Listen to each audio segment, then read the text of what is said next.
Bismillahirrahmanirrahim. Assalamualaikum warahmatullahi wabarakatuh.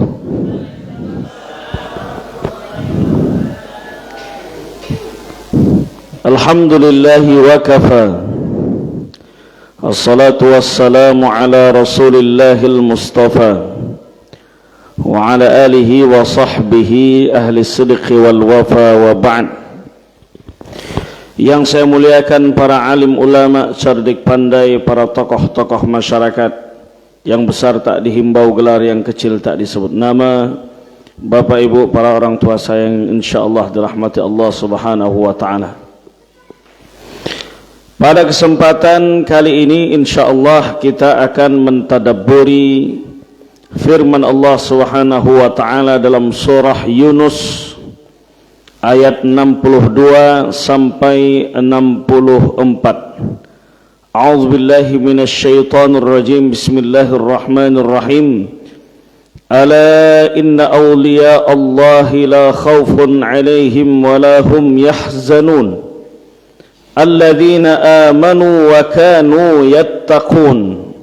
Lahumul bushra fil hayatid dunya wa fil akhirah. لا تبديل لكلمات الله ذلك هو الفوز العظيم. ألا إن أولياء الله لا خوف عليهم ولا هم يحزنون. Ketahuilah bahwa wali-wali Allah, karena aulia jamak daripada wali. Tak ada rasa takut, tak ada rasa khawatir dalam hati mereka, dan mereka pun tidak pernah merasa sedih. Alladzina amanu wa kanu yattaqun. Mereka itu adalah orang yang beriman dan mereka bertakwa kepada Allah. Lahumul bushra fil hayatid dunya wa fil akhirah. Bagi mereka kabar gembira dalam kehidupan di dunia dan kehidupan akhirat. La tabdila li kalimatillah, bahwa ayat-ayat Allah tak akan pernah bisa diubah, tak akan pernah bisa diganti selamanya sampai hari akhir. Zalika huwal fawzul azim, dan itulah kemenangan yang agung, kemenangan yang amat sangat besar. Pada kesempatan kali ini kita ingin membahas tentang ciri-ciri daripada wali Allah subhanahu wa ta'ala. Dalam diri seorang wali tidak ada rasa takut pada diri mereka. Apa makna ayat tersebut? Kata Imam Abu Ja'far, atau sering dikenal dengan Imam At-Tabari, Ibnu Jarir At-Tabari, dalam tafsirnya Tafsir At-Tabari, kata beliau, inna ansarallahi la khawfun alaihim min iqabillahi fil akhirah. Sesungguhnya para penolong agama Allah itu tidak ada rasa takut dalam hati mereka dari azab akhirat. Lianna Allah radiya anhum, karena Allah ridha kepada mereka. Fa'amanahum min iqabihi, dan Allah memberikan rasa aman pada diri mereka dari azab Allah subhanahu wa ta'ala. Walahum yahzanuna ala ma fatahum minad dunya, lalu mereka tidak pernah bersedih ketika kehilangan segala sesuatu dari dunianya.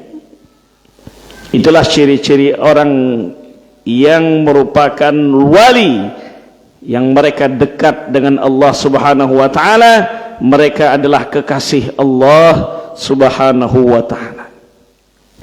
Kalau kita masih ada rasa takut dalam hati kita, kalau kita berdagang takut bangkrut, takut rugi, kalau kita dalam perjalanan takut terjadi kecelakaan, Kalau kita berteman takut ada pertikaian. Kalau kita menikah khawatir nanti bagaimana menafkahi dan khawatir terjadi perceraian. Kalau kita menjadi calon legislatif takut terduduk. Takut terduduk artinya tak duduk tapi terduduk. Banyak kekhawatiran di dalam hati. Masih ada kesedihan, sedih kehilangan keluarga, sedih bahwa ditinggal oleh kerabat, sedih ketika rumah habis terbakar. Banyak kesedihan dalam hati kita. Maka bagi orang-orang wali Allah subhanahu wa ta'ala itu tak ada rasa takut, tak ada rasa sedih, tak ada rasa khawatir dalam hati mereka, sebab di hati mereka itu selalu ada Allah, Allah, Allah.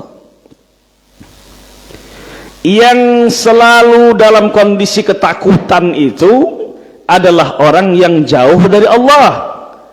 Apa sebab? Sebab di hatinya adalah dunia, dunia, dunia. Dunia asal katanya dunuwun, dani'ah, adna, sesuatu yang rendah.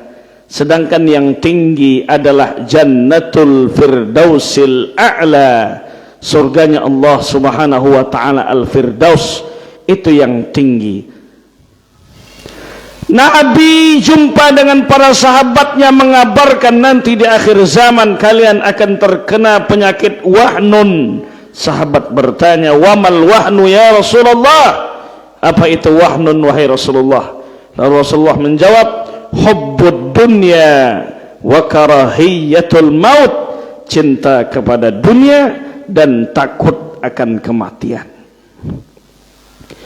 Ketika dunia diletakkan di dalam hati, maka siap-siaplah kecewa. Maka dunia diletakkan dalam genggaman, mudah melepasnya, mudah kita untuk mengawasinya, mudah kita untuk mengontrolnya, tidak diletakkan di dalam hati. Ada satu ungkapan hebat dari dai sejuta umat almarhum Kiai Haji Zainuddin MZ. Ada makna tasawuf yang terkandung pada kebiasaan orang-orang yang menjaga parkiran. Belajarlah dari tukang parkir.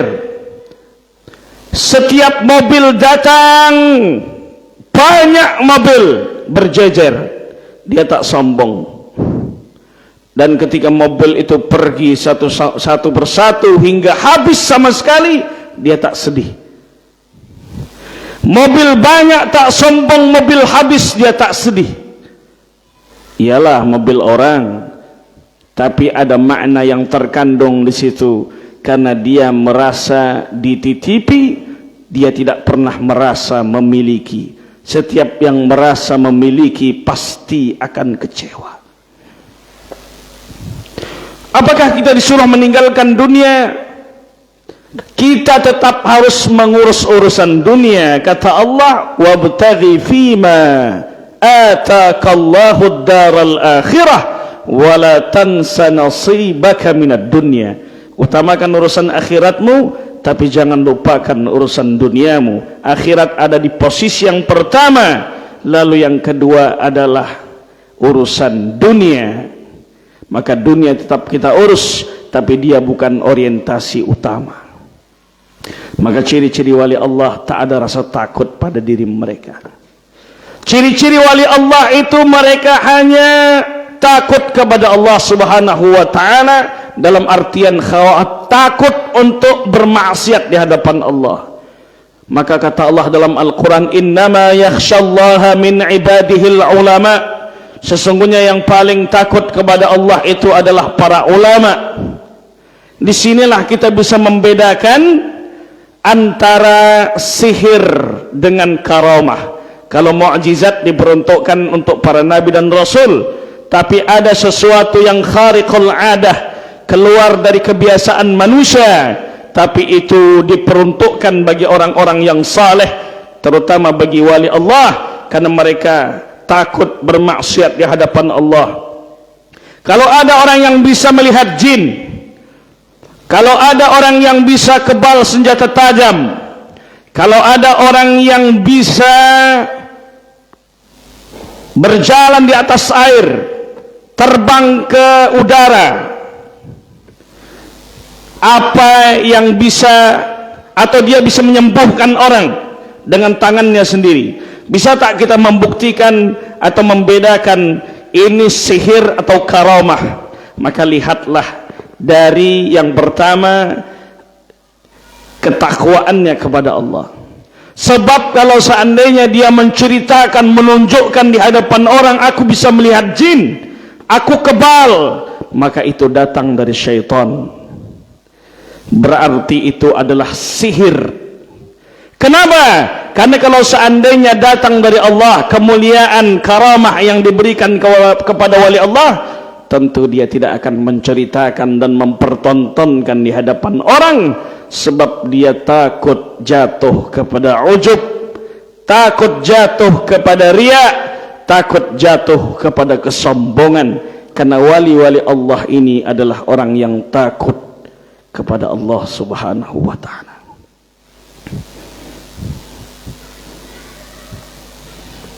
Kemudian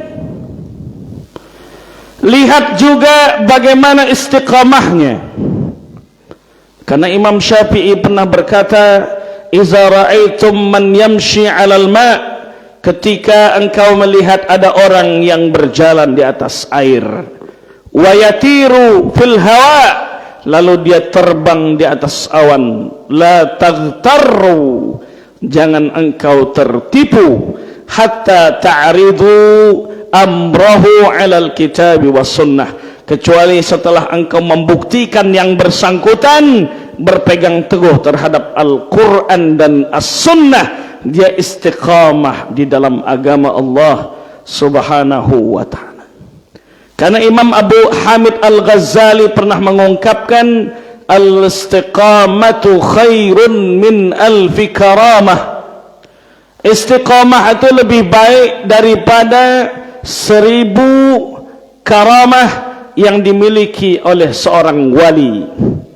Karena istiqamah ini amat sangat berat untuk dilakukan.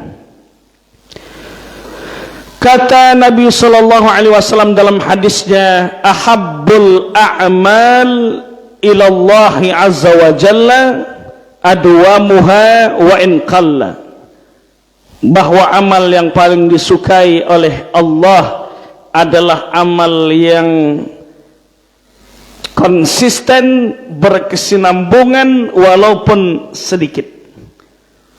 Kalau seandainya kita punya kebiasaan salat malam tahajud, dan ketika kita tahajud itu kita istiqamahkan, itulah yang lebih Allah cintai. Ketika kita mampu bersedekah walaupun 10.000, akan tetapi kita melakukannya istiqamah, itu yang lebih dicintai oleh Allah Subhanahu wa ta'ala, daripada orang yang bersedekah 100.000 tapi yang dia lakukan itu adalah setahun sekali. Maka perbuatan yang dicintai oleh Allah Subhanahu wa ta'ala adalah perbuatan yang konsisten, amal yang berkesinambungan walaupun itu sedikit. Innal ladzina qalu rabbuna Allah thumma istaqamu tatanazzalu alaihimul malaikatu alla takhafu wa la tahzanu wa abshiru bil jannati allati kuntum tu'adun. Sesungguhnya orang yang berkata bahwa Allah adalah Tuhanku, lalu dia istiqamah terhadap keislamannya, lalu Allah mengutus malaikat-malaikatnya lalu menyampaikan kepada dia, jangan khawatir, jangan takut, jangan bersedih, sesungguhnya tempat kalian nanti adalah surganya Allah Subhanahu wa ta'ala. Bapak Ibu yang dirahmati Allah, kalau kita membaca sejarah, banyak di antara sahabat-sahabat Nabi ini yang mempertahankan akidahnya, mempertahankan agamanya, walaupun harus disiksa oleh kafir Quraisy, Nabi itu berdakwah di kota Makkah 13 tahun, tapi yang masuk Islam hanya 153 orang. Itu pun sudah membuat kafir Quraisy ketar-ketir, karena banyak di antara orang kafir Quraisy ini yang berislam. Lalu baginda Nabi sallallahu alaihi wasallam dipaksa untuk meninggalkan dakwah tersebut. Kalau tidak, maka mereka mengancam akan memberikan siksaan kepada Rasulullah, dan mereka akan menyiksa pula para sahabat-sahabatnya. Di antara sahabat Nabi yang disiksa itu ada Ammar bin Yasir. Ammar bin Yasir disiksa, kemudian Yasir bapaknya juga disiksa, kemudian ibunya juga disiksa. Ibu dari Ammar ini disiksa sampai meninggal dunia. Begitu pula dengan ayahnya, karena disuruh untuk meninggalkan Islam. Wahai Ammar, tinggalkan Islam, kalau tidak kami akan membunuh engkau. Maka keluarga Ammar bin Yasir dimasukkan ke dalam drum, gentong yang isinya air panas, direbus, dipaksa untuk meninggalkan Islam. Dan apakah mereka meninggalkan Islam? Sama sekali mereka tak akan meninggalkan Islam. Begitu pula dengan Khabbab ibn al-Arat. Khabbab dalam riwayat ada di punggungnya bekas bolong, lubang, karena dulu pernah dibakar dengan api. Batu dibakar, batu itu ditempelkan ke punggungnya Khabbab. Lalu kafir Quraisy menyuruh mereka untuk berislam. Untuk kafir, Khabbab tinggalkan agama Muhammad, kembalilah kepada agama asalmu. Tapi Khabbab sama sekali tidak meninggalkan Islam. Begitu pula Bilal bin Abi Rabbah, sahabat Nabi sallallahu alaihi wasallam yang merupakan muazzin tetapnya. Kalau Bilal biasanya muazzin, sekarang diambil kata Bilal itu untuk orang yang berselawat saat menunaikan salat tarawih. Karena Bilal ini sahabat Nabi SAW yang setia. Bahkan Bilal ini pernah Rasulullah SAW ketika perjalanan Isra dan Mi'raj, beliau mendengar ada suara terompah, suara selop sendal dari Bilal di surga. Ketika pulang, Rasulullah bertanya, wahai Bilal, hadithni an arja amalin amiltahu fil Islam, kabarkan kepadaku tentang amalan yang engkau lakukan dalam Islam ini. Fa inni sami'tu daffana 'alaika fil jannah, karena aku melihat, karena aku mendengar bahwa ada terbunyi sendalmu di surganya Allah Subhanahu wa ta'ala. Maka dijawab oleh Bilal, demi Allah ya Rasulullah, tidaklah aku wudu kecuali setelah selesai berwudu aku menunaikan salat sunnah 2 rakaat, yaitu menunaikan salat sunnah wudu. Itulah yang dikerjakan oleh Bilal sehingga terdengar bunyi terompah sendalnya Bilal di surganya Allah Subhanahu wa ta'ala. Bilal dipaksa oleh tuannya sendiri untuk meninggalkan Islam, lalu Bilal tak mau. Kemudian dibawalah Bilal ini ke padang pasir, yang mana Arab Saudi itu Bapak Ibu kalau sedang musim panas bisa mencapai 50 derajat Celcius. Lalu dibuka baju Bilal, dibaringkan di atas pasir yang panas, dan diletakkan batu yang sudah dipanaskan di atas perut Bilal. Disuruh untuk meninggalkan Islam. Wahai Bilal, tinggalkan agamamu, kembalilah kepada agama nenek moyangmu. Kemudian Bilal tetap menjawab ahad, ahad, ahad. Bilal tidak mau meninggalkan Islam. Bilal hanya menjawab Esa, Esa, Esa, kata Bilal. Bilal tidak meninggalkan Islam walaupun dia disiksa dengan batu yang panas. Ketika Bilal sudah di Madinah, Bapak Ibu, sahabat bertanya, "Wahai Bilal, kenapa yang engkau ucapkan itu adalah Ahad, bukan Allah? Allah, kenapa yang engkau ucapkan adalah Ahad?" Kata Bilal, "Aku tidak pernah mendapatkan kalimat yang paling dibenci oleh kafir Quraisy kecuali kalimat Esa, Ahad. Sebab mereka beriman kepada Allah, akan tetapi mereka meyakini Allah adalah Tuhan yang berhak untuk disekutukan, maka mereka tetap menyembah berhala-berhala yang digantungkan di sekitar Ka'bah. Mereka tetap mengakui Allah, maka dalam Al-Quran disebutkan, wala in sa'altahum man khalaqas samawati wal ard wa sakhara syamsa wal qamar la yaqulunna Allah.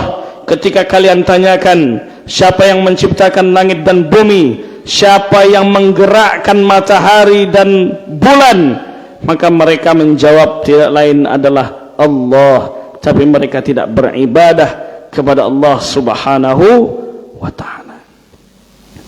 Itulah keistiqomahan Bilal bin Abi Rabbah. Bapak Ibu yang dirahmati Allah Subhanahu wa ta'ala, banyak orang-orang yang mempertahankan agama Allah Subhanahu wa ta'ala ini walaupun harus disiksa, dan banyak yang istiqamah dalam kebenaran walaupun diancam sedemikian rupa. Sebagaimana Buya Hamka tidak mau mengakui PKI, tidak mau beliau untuk melegitimasi menghalalkan ucapan Selamat Natal. Lebih baik aku turun dari MUI daripada harus menghalalkan, mengeluarkan fatwa boleh mengucapkan Selamat Natal.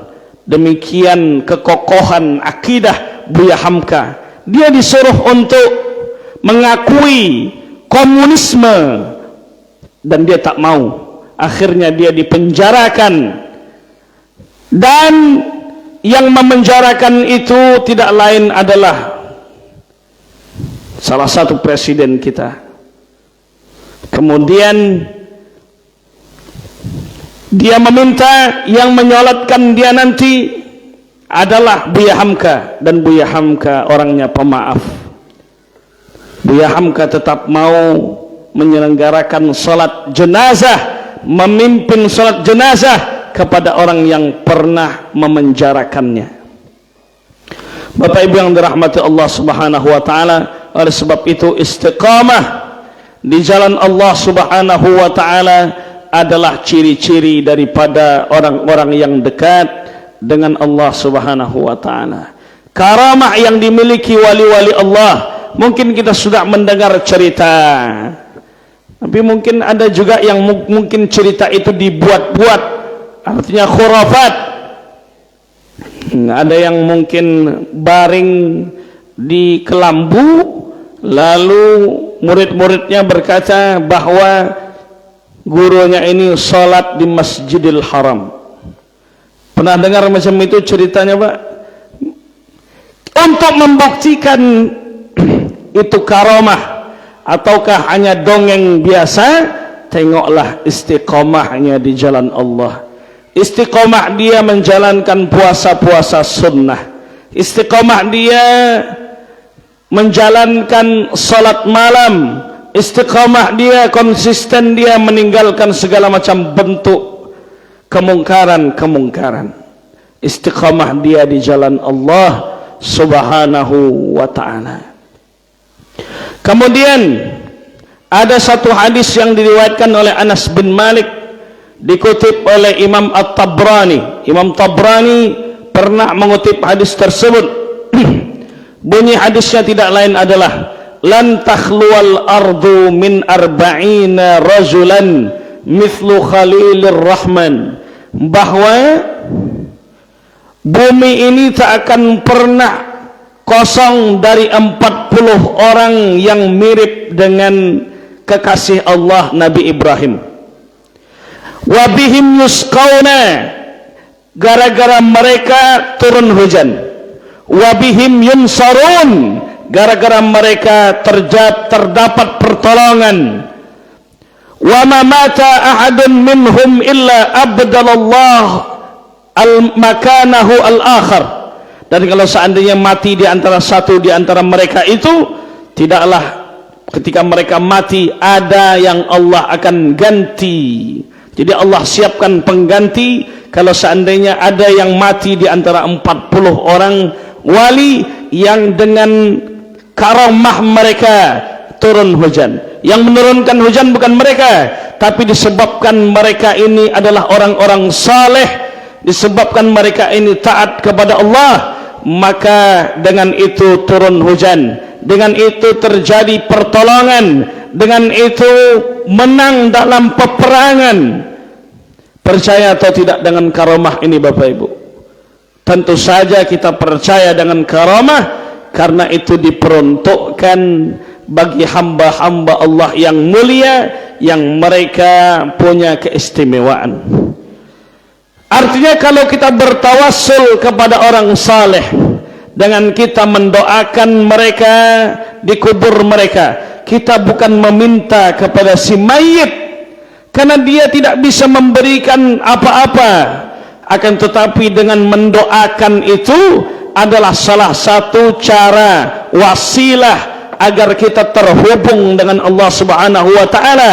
Sebagaimana kita dengan raja, tak mungkin kita mengirim surat kepada presiden misalnya, tak akan bisa langsung kita sampai kepada presiden, kecuali melalui step-stepnya sampai ke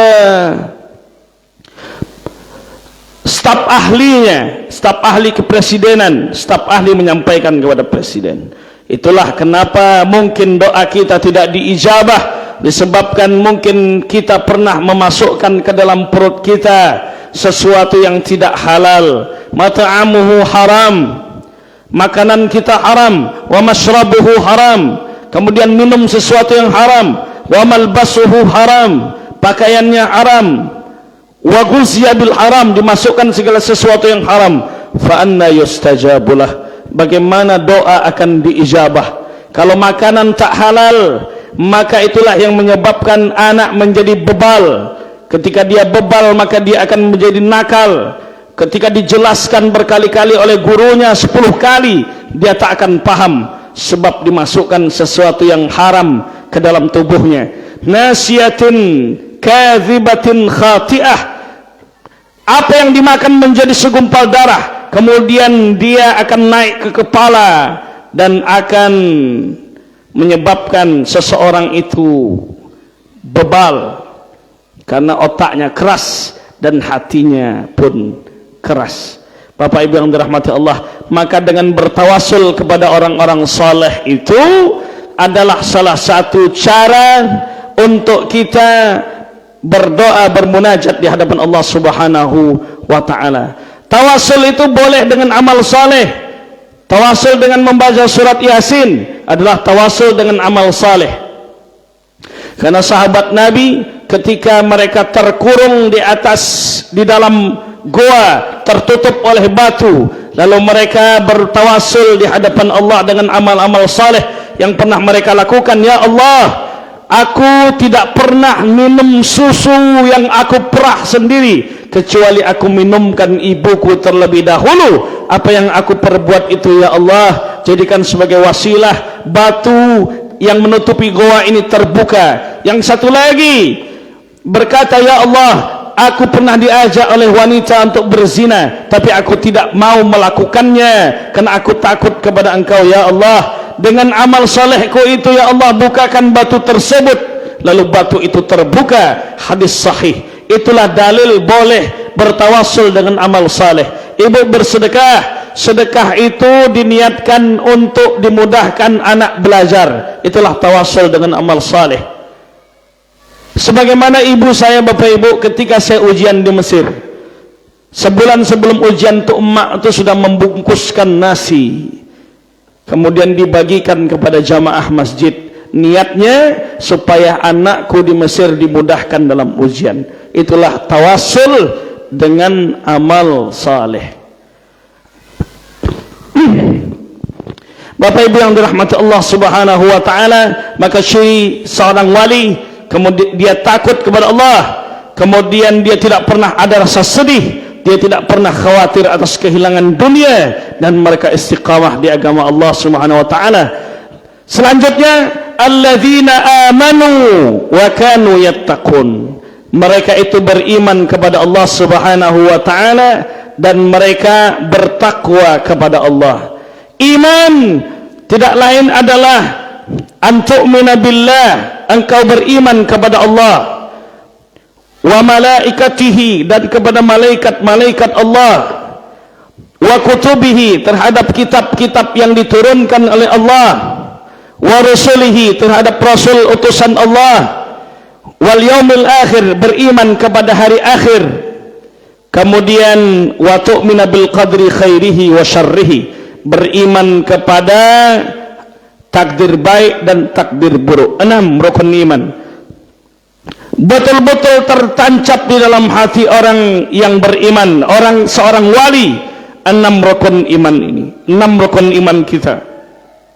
Akan tetapi dalam akidah Syiah, rukun iman itu ditambah beriman kepada imam yang 12, al-imam al-ithna asyariyah. Karena kita dengan Syiah Bapak Ibu berbeda masalah akidah. Banyak yang kita berbeda dengan Syiah. Perbedaannya, Syiah itu meyakini bahwa Allah itu bada yabdu, artinya ketika menciptakan sesuatu Allah tak tahu apa yang dia buat. Kemudian dalam akidah Syiah bahwa boleh untuk taqiyah, berdusta, la dina liman la taqiyatalah, tak sah agama seseorang kecuali dia berdusta, untuk mengelabui orang lain. Jadi kalau orang Syiah datang ke masjid, dia akan sama sholatnya dengan kita. Tapi kalau seandainya dia meninggalkan masjid, dia akan sholat sesuai dengan cara dia. Cara mereka sholat mesti harus sujud di atas turbah, batu dari Karbala diletakkan di jidat. Kemudian perbedaan kita dengan Syiah, Syiah punya keyakinan boleh nikah kontrak, nikah mut'ah, nikah 2-3 hari, setelah puas balik. Cerita jamaah, saya pernah bawa jamaah umrah dari Bogor dulu. Orang-orang Saudi Arabia yang Syiah ketika musim haji panas di sana, mereka berangkat ke puncak Bogor, lalu mereka melakukan nikah kontrak tanpa saksi, tanpa wali. Lalu mereka melakukan hubungan. Yang jadi masalah adalah di antara yang menjaga pintu kamar itu bapak dari perempuan itu sendiri. Na'udzubillah min dzalik. Perbedaan kita dengan Syiah, Syiah menganggap Quran yang sekarang palsu karena dicuri oleh Abu Bakar dan Utsman saat pengumpulan Al-Quran itu. Perbedaan kita dengan Syiah, ketika menyebutkan nama sahabat Abu Bakar kita katakan radhiyallahu anhu, tapi Syiah mengatakan la'natullah alaih, laknatlah bagi Abu Bakar, bagi Utsman, bagi Umar, laknatlah bagi istri Nabi Hafsah, istri Nabi Aisyah, karena mereka adalah pelacur.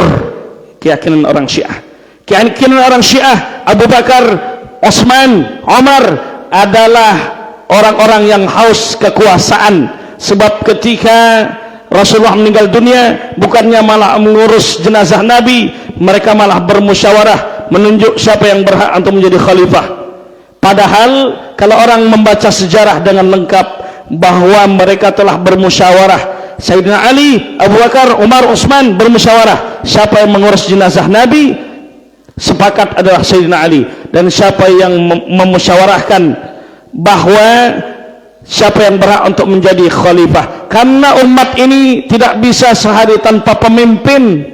Itulah kenapa ketika wali kota turun ditunjuk PJ-nya langsung, sebab umat ini tak bisa sehari tanpa pemimpin. Maka yang saat itu naik menjadi khalifah tidak lain adalah Abu Bakrin As-Siddiq, karena ketika Rasulullah berhalangan jadi imam, yang menggantikannya tidak lain adalah Khalifah Abu Bakar Siddiq. Mohon izin Bapak Ibu. Bismillah.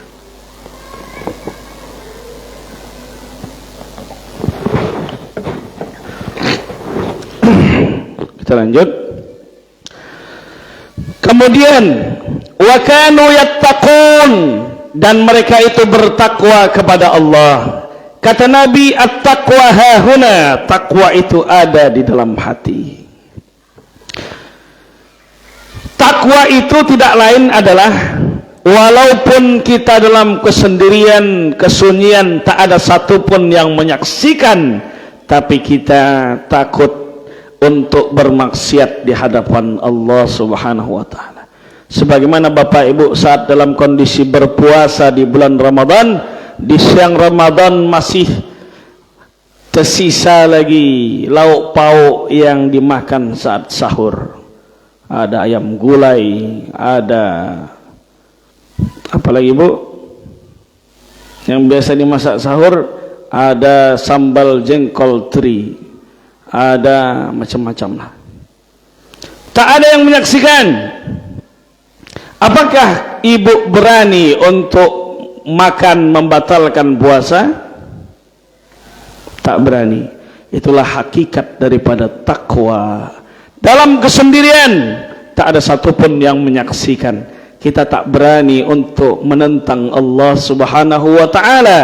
Kita tidak berani untuk bermaksiat di hadapan Allah, sebab kita yakin bahwa Allah sedang mengawasi kita. Kenapa harus takwa?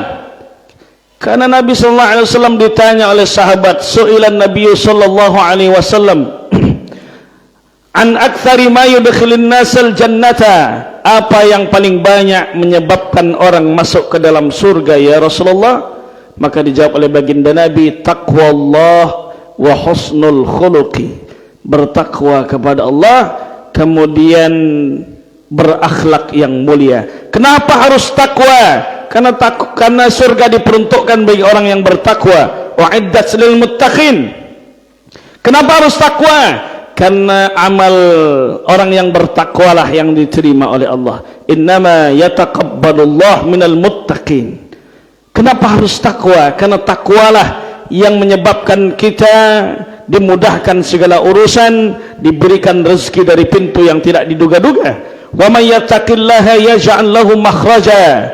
Siapa yang bertakwa kepada Allah, Allah bukakan jalan keluar. Wa yarzuqhu min haitsu la yahtasib, dan Allah akan memberikan rezeki dari pintu yang tidak diduga-duga, disebabkan karena takwa. Oleh sebab itu anak muda mestinya ketika dia akan menikah itu tidak punya kekhawatiran akan bagaimana nanti ketika sudah menikah, apakah bisa menafkahi? Tentu saja bisa, karena ketika menikah itu dia semakin takut kepada Allah. Iyakunu fuqara yughnihimullah, kalau mereka fakir Allah yang akan mencukupkan. Syaratnya adalah takwa kepada Allah Subhanahu wa ta'ala.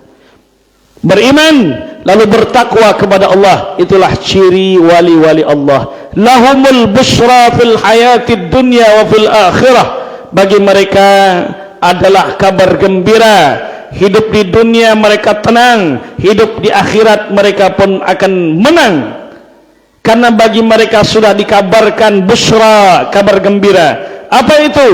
Wa basyiril ladzina amanu wa amilus shalihat anna lahum jannatin tajri min tahtihal anhar. Kabarkanlah berita gembira kepada orang yang beriman dan beramal saleh, bahwa sesungguhnya bagi mereka itu adalah surga yang di bawahnya mengalir sungai-sungai. La tabdila li kalimatillah, bahwa firman Allah tidak akan pernah bisa berubah walaupun orang barat membakar sejuta Al-Quran. Maka Quran tidak akan pernah bisa berubah, sebab Allah menegaskan dalam Al-Quran, inna nahnu nazzalna zikra wa inna lahu lahafizun. Kami yang turunkan Quran, kami yang jamin penjagaannya. Kenapa di situ menggunakan inna? Kami. Kata para ulama, inna itu litta'zim, untuk mengagungkan zat Allah. Sebagaimana kalau kita bertemu dengan orang itu sendiri dan dia lebih tua, lebih mulia, kita tidak pakai anta tapi antum. Kenapa? Ikraman, memuliakan. Begitulah Allah menggunakan nahnu ketika menyebut zatnya. Kedua, maknanya adalah Allah mengikut sertakan makhluknya dalam penjagaannya, sebagaimana Rasulullah kemudian sahabat menjaga Al-Quran. Al-Quran fi sudurir rijal, dihafal oleh para sahabat di dalam hati mereka, lalu mereka mengumpulkannya menjadi sebuah mushaf. Lalu dari zaman ke zaman banyak orang yang mereka mempertahankan Al-Quran dalam hati mereka sampai saat ini. Itulah kenapa Quran dijamin penjagaannya, sedangkan kitab-kitab lain sudah banyak perubahan, sudah banyak penghapusan, sudah diamandemen. Dulu di kitab-kitab terdahulu disebutkan bahwa Nabi terakhir adalah Muhammad sallallahu alaihi wasallam. Itulah sebabnya ketika Rasulullah bersama pamannya Abu Talib berjalan ke Syam untuk berniaga, jumpa seorang pendeta bernama Bahira. Lalu dia menyuruh Muhammad untuk pulang beserta pamannya, khawatir nanti akan dibunuh oleh orang Yahudi di kota Syam. Sebab dia tahu ciri-ciri kenabian itu dari kitab-kitab terdahulu, bahwa kalau ada batu, pohon yang sujud kepada manusia berarti dia adalah nabi. Apalagi ada awan yang menaungi di atas kepala Muhammad di usia 12 tahun, berarti dia adalah nabi. Anak itu diceritakan di dalam kitab-kitab terdahulu dan masih meyakini bahwa Allah itu satu. Laqad kafara alladziina qalu innallaha tsalitsun tsalatsah. Kafir orang yang mengatakan bahwa Allah itu ada pada Trinitas, Tuhan Bapa, Tuhan Anak, Rohul Kudus. Kemudian dzalika huwal fawzul azim, itulah kemenangan yang hakiki. Ciri-ciri wali Bapak Ibu tidak lain adalah beriman kepada Allah, takwa kepada Allah, tak ada kekhawatiran, kesedihan, ketakutan dalam diri mereka dengan atas kehilangan dunia. Kemudian mereka istiqamah di jalan Allah subhanahu wa ta'ala. Itulah wali-wali Allah. Kalau tak ada ciri-ciri 4 ini, mungkin bisa jadi hanya wali murid, atau wali santri, atau wali kota, atau wali band. Terima kasih atas segala perhatian, mohon maaf atas segala kekurangan. Kita menanti azan isya. Wassalamualaikum warahmatullahi wabarakatuh.